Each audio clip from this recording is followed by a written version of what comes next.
ខ្លួនឯងវិញម្ដង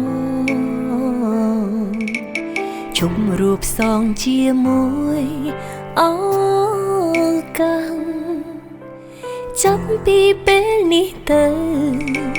ធ្វើតាមបេះដូងខ្លាំងព្រោះមិនដឹងថារស់ដល់ចាំងឬអត់រៀនតទួលការពិត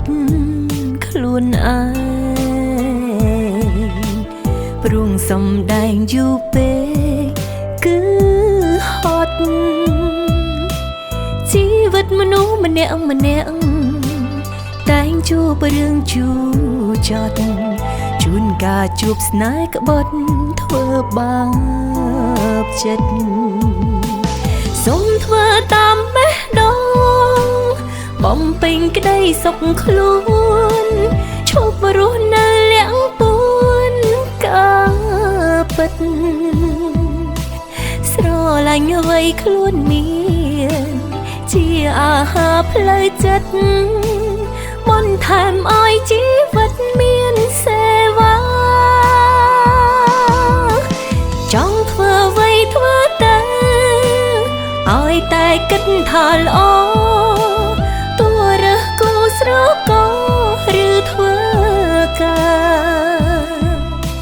ព្រាំងនៅមានមៀបចាញ់ចង់យើងវិញជាមនុស្សធម្មតាអ្នកណាចង់គិតអីក៏គិតទៅ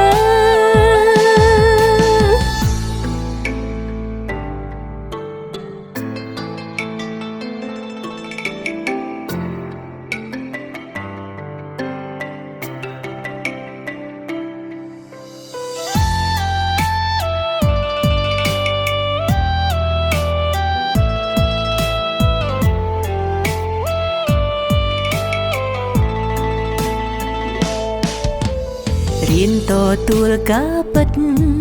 ខ្លួនឯងព្រោះសំដែងយូរពេកគឺហត់ជីវិតមនុស្សម្នាក់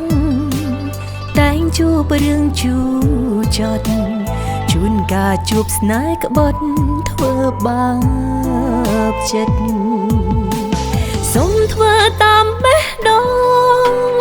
បំពេញក្តីសុខខ្លួនឈប់រស់នៅលាក់ពួនការពិតស្រឡាញ់អ្វីខ្លួនមានជាអាហារផ្លូវចិត្តបន្ថែមឲ្យជីវិតមានសេវា